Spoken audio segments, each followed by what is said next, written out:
Hi, welcome to Box on the Box Rock and Celluloid, Botbrack for short. I'm over Box, so I'm going to be ranking the Ratt albums today. So I've chosen to do 8 because I'm going to include their self-titled EP, which is, nearly an album, and I think warrants album sort of level investigation. So let's cut the chase. Let's go for it. So in number 8 position, I have their 1999 release, self-titled Ratt. So this came out July 1999. This is a weird one. So the band had split up in 91. Around this time, quite a lot of bands from that era of the 80s had started releasing albums. Dokken did one in 95 on the Portrait album, and this was the same situation. John Kolodner was the executive on this, who did the Dokken one, who was obviously the executive of Whitesnake, the A&R guy. Around this time, Night Ranger did their Neverland album for Japan in 97. So it's kind of that era where these kind of bands are trying to make sense and matter in the 90s. I think the problem with this album is it's kind of bluesier. You wouldn't know it was Ratt if you didn't know it was Ratt at times. But so I had given it a few spins because it's an album I'm not ignored, but I've never really spent much time with. And for me, it's got 5 really good tracks. If more of the album was like that, it would be, it would be a decent record. You got the first track, Over the Edge. You got the Gave Up, Giving Up. The 5th track, which is Breakout. Dead Reckoning, Lovesick, track 7, 8, and track 11. The last track, So Good, So Fine. These are good tracks. The production's quite dry. The guitars are quite sort of gainy and a little bit harsh, but it's Richie Zito producing, and they're obviously going for a more raw sound. Stephen Pearce, he's not doing his vocals as screechy. So you can see what the band's going for here. It just needs more quality material. Sometimes it just needs to rock a bit harder. Sometimes it just needs to be a bit more robust. I give it a 5 out of 10. But it's worth listening to for those 5 tracks. If you don't like those 5, you might find other ones you like. It's got a following. It's a bit long as well. It's like 50 minutes, which is a bit long for a Ratt album. So that's my number 8 choice. Tricky one. I'm going to go for the EP at number 7. A Ratt self-titled EP. So this was originally released on Time Coast Communications. I think Marshall Bill put up the money for this, and later got licensed to Atlantic. So this is what's interesting about this is a lot rawer sound. This is more like Motley Crue's Too Fast for Love or Dokken's Breaking the Chains, where the band doesn't have a production budget or high-end producer. So it's just really raw. And this got great reviews when it came out. A bit like the Queensryche EP as well. Just very raw. It's quite an interesting time, that 1983, when bands, Guns N' Roses did Live Like Suicide, didn't they? Bands could still do EPs and get a lot of traction with it. Malice as well had a popular tape EP. So it opens with Sweet Cheetah, which is a really good up-tempo rocker. Then you think you're Tough, probably the catchiest track on the album, kind of like the single. Ratt often played that live later on. Really good track. You Got It, which is the heaviest track. I'd say this is the heaviest track Ratt ever did, The guitars are really crunching on this. It's that thing where, back then when bands record a heavy guitar sound or distorted guitar sound, it tends to be quite chainsawy because of the lack of refinement in recording gear. And you get that kind of what called shrapnel metal sound from these things. So it not automatically, heaviness. Then you got Tell the World, which is catchy. Apart from when Stephen Pearce goes, "You're going strong," he goes a bit out of his range. Then you've got their original version of Back for More. This is a really good song, obviously. It's just, there's a dip here because I was more familiar with that, the Cellar version, which definitely benefits from the polish of the production on that album. Then I had Walking the Dog, which was a cover. I think Aerosmith used to do it. Obviously, it was a cover of a cover. Pretty groovy track. I think this shows how much swing Ratt had. I think a lot of bands, were influenced by Aerosmith and AC/DC, but didn't swing much. And I think Ratt could and did. So the only other version on this is there's a version of You're in Trouble. I don't know if it's from the same sessions, but it's actually pretty good. It's a different arrangement. You can really hear the rhythm part on it. It opens with the riff. Warren does almost the same solo. It's very good. You can hear him progressing. I think that's on the Japanese import. But if you go on YouTube, you'll find some guys done some remasters of these tracks, which are a little sharper. And you dig it out there. So I give this, I don't know, I'll give it a 7 out of 10, certainly 6.5, 7, maybe, it is a really good fledgling thing. Okay, my number 6 choice is 2010's Infestation. So this is their comeback album after 11 years away. This is, they bring Carlos Cavazo in on guitar, Robbie Crane on bass. This is a really good lineup. Carlos Cavazo fits like a glove. I couldn't think of a more perfect guy to be, the second guitarist. And he actually writes the second track, Best of Me, which is a really great track. So this album's a lot kind of heavy, a bit rawer, but it's got the classic Ratt sound. It opens up with Eat Me Up Alive, which is very much kind of like a You're in Love type of riff. Best of Me, really good. I think Mike Elvis Basquette produces this, does he? He does. You'll know him from Alter Bridge and Wolfgang Van Halen. There's a little too much. Look Out Below. He actually gets a few co-writes on this, Basquette. First 4 tracks, really catchy. Then you got Last Call, Lost Week. Actually, Last Call's probably the weakest track. Then you got Lost Weekend, which is pretty catchy. As Good as It Gets, Garden of Eden, which are okay. And then the last 3 tracks are really good. Take a Big Bite, Take Me Home, and Don't Let Go. Take a Big Bite. It's really short. It's just 2:46, but it's got a really catchy chorus. Take Me Home's kind of a ballad. And Don't Let Go is one of those top up-tempo Ratt tracks that we all enjoy. So on this album, you've got 1, 2, 3, 4, 5, 6, 7 really kind of core tracks, and then there's an okay track. So give it 7 out of 10. The sad thing about this is the band toured. Warren Martini was busy re-endorsing Charvel. Guitars of his classic paint jobs. That brilliant Rising Sun one, and the one with the French lettering, which was great. And then they fell out. I think Bobby Blotzer fell out with Stephen Pearcy, and then Warren Martini couldn't deal with all. I don't know. And, this was like the beginnings again, and then all they need to do is get out and get another album out in 2013, 2017. And it would have been great. I think they were unrealistic as well. The album charted at number 30. Then it just went straight out. Obviously, this is a time, or by the time that streaming and downloads and illegal downloads have sort of hit sales, and I think they were expecting it to sell more. And Pearcy was annoyed about that, so a shame. But if you've not heard Infestation, it sits along, quite nicely along with classic Ratt. Okay. Next up, my number 5 choice is 1986's Dancing Undercover. I'm just getting the tracks up here on Wikipedia if I can remember them. This is sort of, I've ummed and hard about this album. We got it the day it came out. My brother got it. First album we got was Invasion. Massive Ratt fan. I've always liked this album. I just don't think, some people think it's the second best album. Some people think it's the 5th. There's probably only 2 Ratt albums, or one everyone agrees on, really. I think sort of starting Beau Hill in the producer's chair was maybe a mistake by this point. Maybe they should have, if they could have agreed on a producer, that would have changed the sound a bit and sort of put a bit more impact on the songs. DeMartini's solos are mixed a little low, and he also feels like a little kind of more subdued the playing here. Also, this is the point where Robin Crosby really takes a back seat. Not so much writing, he's still co-writing a bit, but he only does 2 solos, and the trade-offs of Robin Crosby and Warren Martini were really good. Obviously, Warren Martini clearly superior guitarist, the Adrian Smith to Crosby's Murray, or the Glenn Tipton to KK Downing, but there was magic, there was sparkle in both of them. So it opens with Dance, which is a great track. Really good slapback delay guitar part on this. Really good, great opener. The sort of productions, like I said, there's kind of more hair on the guitars on this, a little more squeezed than the other ones. 2 previous albums. One Good Lover. This is a good track. I used to love it. It's good. It's not great. You've got a cool DeMartini solo. This is actually co-written by Robin Crosby. So he's in actual fact 1, 2, 3, 4. Yeah, 5. He's got 5 co-writes in his album, so he's still writing. Then you got Drive Me Crazy. This is a pretty catchy track. This is one of Robin Crosby's few solos. Uses the old tritone in the riff. Again, I'll give it a sort of, I used to really like it. I do like it. It's a kind of 6, 7, 7 out of 10 track.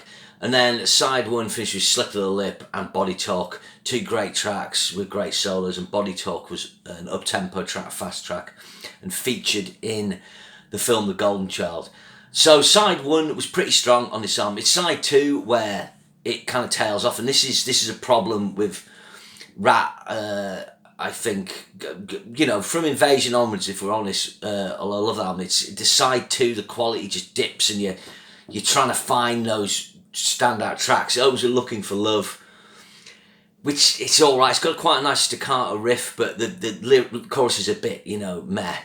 Then you got Seventh Avenue, which I really like. This has got a really sleazy riff like Aerosmith. This is where, you can hear that Ratt swing, as I call it, and you've got a fantastic DeMartini solo, probably maybe the best solo on the album for me.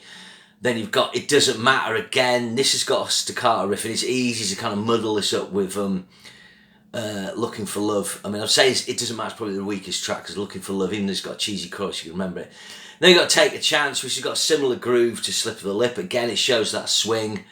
So I'm kind of liking this track more than I have in the past, but it's still like a 6 out of 10, so you're waiting until the last track, which is Enough Is Enough, which is a very good track. It's got a really cool, clean, acoustic tracked intro with a nice chord part. Rhythm guitar sounds great on this really good mix. Catchy, I do like this one. So I'll give this a 7 out of 10. Quite a cool cover actually on this, really cool black and white photo. The band look moody. I don't subscribe to the opinion this is their second best album. I don't subscribe to it. It's their last great album or better album. For me, it's the aside from the EP, the actual 5 albums, it's the weakest of the classic Ratt period, which is 84 to 1990. But it's settling on the 7. So, closely followed by my number 4 choice, which is Reach for the Sky. I reviewed this on my classic album inspection page over on my other channel, Levelbox Guitar Tuition. There's some quite interesting comments. Some people are like, this album was great, it's underrated. Warren plays up on Storm on it, which he does. The guitar solo is a lot more exciting and better on this, if you're a Warren DeMartini fan, than on the Dancing in the Colour album. But it does suffer from that thing again, where side 2, you start to kind of tail off. But we'll go through it. We've got City to City opens it up. This is a good track again with a cool groove. Just before I go on, I should just say Mike Stone started producing this. It didn't work out. They brought Beau Hill back again. I love Beau Hill, but it's a shame the Stone thing didn't work out, because a change of producer would have maybe bought something different. Anyway, City to City, really good. Got a nice swing. I Want a Woman, cheesy, but a great chorus. Robin Crosby co-writing that. Robin Crosby's present on this. Way Cool Jr., which is probably the most well-known track. This was the single. This is the kind of bluesier thing. It's kind of a telegraphing where they'll go for that Ratt 99 album, really. Really cool guitar part by DeMartini. Cool track. Beau Hill getting a co-write on this. Then Don't Bite the Hand That Feeds, which has got a really good riff. We've got those classic sort of Ratt E riff with a pedal tone, those great guitar sounds. Fantastic DeMartini solo. And then I Want to Love You Tonight, which is the ballad, finishes side 1. So kind of mirroring Invasion of Your Privacy with Close to My Heart. I actually really like I Want to Love You Tonight. It's got a great guitar solo by Warren. And again, this album length, as you said, this album's 39 minutes and 25. That's a kind of classic Ratt album length, about 38, 40 minutes. Side 2 is where things tail off. You've got Chain Reaction, 1, 2, 3, satisfaction guaranteed. You could write those lyrics the second you say it, but it's up tempo. It gets the energy going. It has got a great DeMartini solo. It's kind of got the Body Talk vibe, but it's just a bit throwaway. Then you've got one of the best tracks on one of the great Ratt riffs, No Surprise. Lots of hair on the guitar sound on this. DeMartini piercing. I think you can hear Warren's influence on this. Brilliant guitar solo. He grabs a note in the middle with those harmonic overtones. Just one of the great players of his day with a fantastic vibrato. Really good track. Then you got Bottom Line. Again, you and me together till the end of time. Cheesy chorus. All the bands, right, this is not Blotzer, but Beau Hill co-writes. Another brilliant Warren solo, but a weak track. Then the album finishes off with What's It Gonna Be and What I'm After. One of the problems with this is both the songs have got what in the title. Why they chose, song title's important and how the lyrics fit in with the catchiness of the song, and why they chose to have What's It Gonna Be and What I'm After. You could have bunged Chain Reaction last and put What I'm After, What's It Gonna Be opening side 2. I don't know why they did that. I actually like these tracks, but sometimes I have problems differentiating them, because What I'm After, What's It Gonna Be, they're both quite kind of majory, catchy songs. Warren does more great guitar solos. So I think, if I'm honest, Song-wise, you know, this is on a par with Dancing in the Car. I think it's because DeMartini does some of his best work on this album. I think that's always been the thing that's swung it for me, because obviously I play guitar and it's just like a big thing, it's a big influence on me. So 7.5 out of 10, but I understand the controversy with this record. Okay, going to number 3. So you've probably noticed that I haven't mentioned this album yet. I'm just taking these out of play. There we go. And my third choice is Detonator. So when this album came out, I bought it. It was at the time when there was a spate of a few albums, 1991, where it was kind of 5th album in, or a lot of albums in, bands I loved. And I just didn't really connect with this. It was like an album too far. You know, it felt like it wasn't as good as what they did on their top albums. Over the years, as I've got it on CD and had it cranking in the car, I've realised more that the quality of the songwriting is a lot better on this. There's more effort gone into this. Having the different producer with Desmond Child and his mate has helped. Desmond Child helped them get some catchy choruses in. The bluesiness of Warren DeMartini's soloing, I've actually found I'm liking more than I did before. So it always started and finished with 2 great Ratt tracks, which was Shame, Shame, Shame and Top Secret. Top Secret actually goes back to Mickey Ratt days. Shame, Shame, Shame's just got a incredible solo, and again it bounces, and again the drums come in and really swing. One thing on this album, it's got a very large drum sound, quite Bonham-esque. This kind of a more open sound, which fits in more where rock is at that moment. It's not kind of a squeeze for radio, I suppose. But with Shame, Shame, Shame, I should say Desmond Child co-writes quite a few tracks on this. I think people were kind of pretty, Desmond Child, you know. But I think it really helped them. I should say, you know, Ratt, I've always known how to write chorus and write good pre-chorus as well. They write good bridges, you know. Stephen Pearcy knows how to write a hook. His lyrics are bad. It's just a delivery sometimes. His vocals are kind of screechy. He was always very strong in terms of his leadership at times of the band, and his what he wrote melody wise. He just didn't have the best sounding voice, you know. It's a bad day when Vince Neil's better than you. Anyway, Shame, Shame, Shame's brilliant. Loving You's a Dirty Job. This was a single, great track. Scratch That Itch, not as good as the first two, but a catchy track. Then One Step Away. This is, you know, Desmond Child, you know, getting them doing something poppy, but it's pretty nice. I think the original side. Now let me think. Yeah, I think that was the end of the original side. One on the vinyl, One Step Away. I'm just looking at 7, 10, 14, 15. No, probably not. I think Hard Time probably ended side 1. So Hard Time's really good. This is, again, it's got a really good groovy riff. Really like the chorus. Great guitar by DeMartini. Original side 2 on the Heads I Win, Tails You Use. This has got a great hook on the Heads I Win. On the chorus, someone else singing it, possibly Juan Crucier, who's got a really good backing vocal. Again, something Ratt get overlooked for is they had really good backing vocals on their albums. Good shouts, chants, good blend of voices with Juan Crucier, Warren and Robin Crosby all doing vocals. Then you got All or Nothing. Again, this has got that cool Aerosmith kind of groove. Works really well. Then one of the best tracks on the album, top Ratt rocker, Can't Wait on Love. Great soloing by DeMartini on this. This is kind of a track, you know, really in the classic Ratt tradition. And then Giving Yourself Away, I mean, controversial. Stephen Pearcy's been set off to write with Desmond Child and Diane Warren. But it's a nice song, you know. I like this. It's an attempt to write a single and a hit, which I needed. It didn't work really. You've also got the classic thing where it goes up a tone and then it does the cliched key change, the old trick. Actually, the longest track on the album, 5:26. There's very few Ratt songs over 5 minutes. They're very short, like Van Halen, like that. Then, of course, it finishes with the aforementioned Top Secret, which I guess they've dug out, and Desmond Child gets a chorus. He's probably reworked it. Great solo by DeMartini on this. He does a cool kind of diminished 7 run. And then he goes on the single Coil on the Neck at the end. I saw them live on this tour, and you could see that they were deteriorated. Every band member put on weight apart from DeMartini. DeMartini had cool cowboy boots, tight jeans and an open shirt.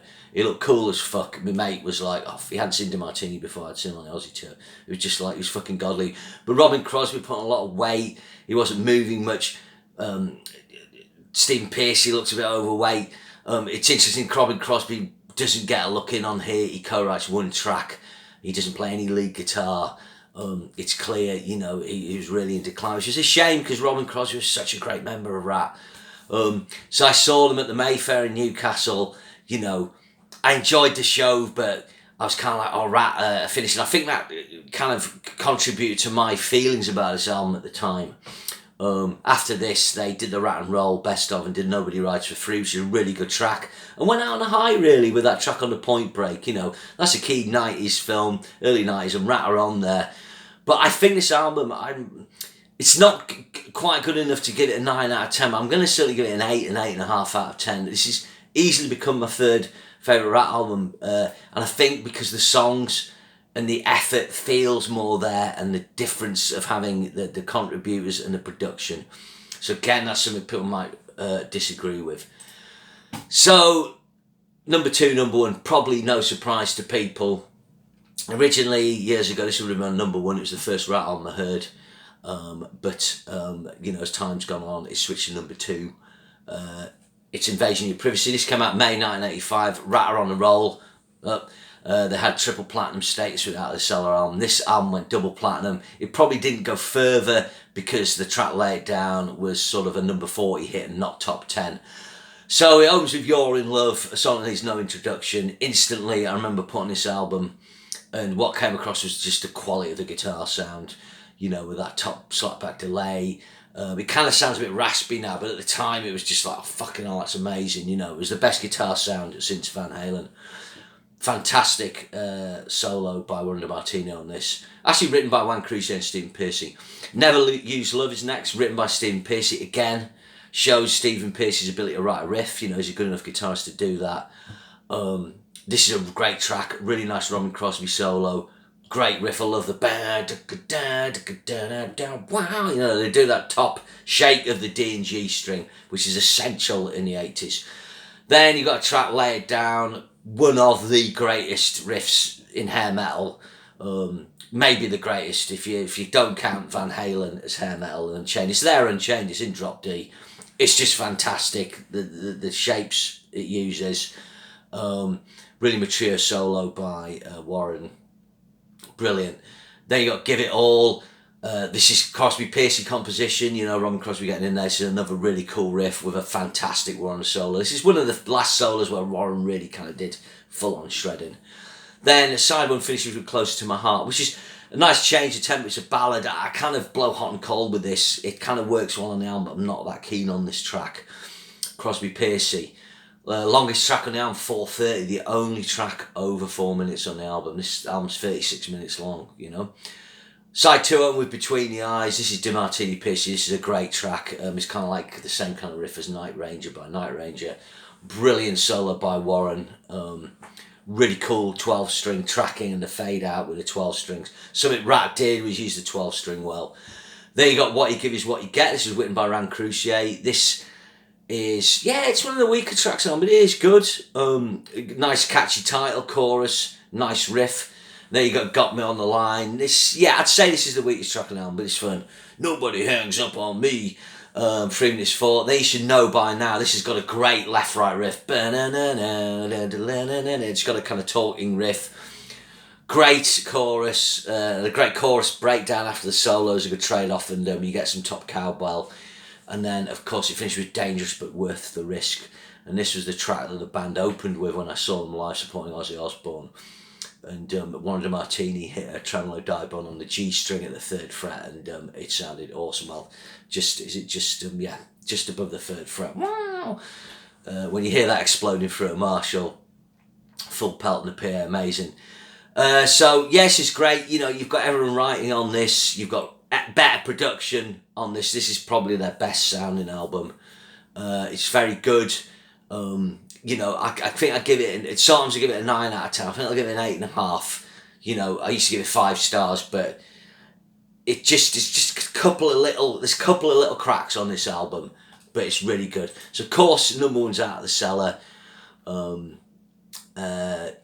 I'm not, this is been reviewed on my classic album inspection page. So I'm not going massively into this. You can head over to hear more about that.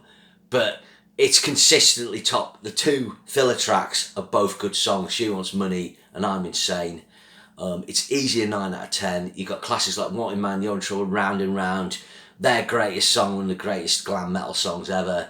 You got In Your Direction with Insane Solo by Warren. You got Lack of Communication, which is great, drop D. The re-recorded Back for More, a superior version. You got Morning After, it's Top Gallop. Fantastic riffage, amazing DeMartini solo. And then it finished off with Scene of the Crime, one of the best tracks to ever finish a Ratt album. Often finished albums well, Ratt, has to be said. They were a band that understood that, you wanted to leave with a good vibe. So easily number one, triple platinum, right up there with Tooth and Nail, Pride by White Lion, those kind of records where, yeah, it's all glam metal, but when you look into it, the songwriting, the playing, and the production are top notch. Okay, so that's gone on longer than I thought that, but that is my ranking of the Ratt albums. Remember, share and subscribe. I'll see you again soon. Thank you very much.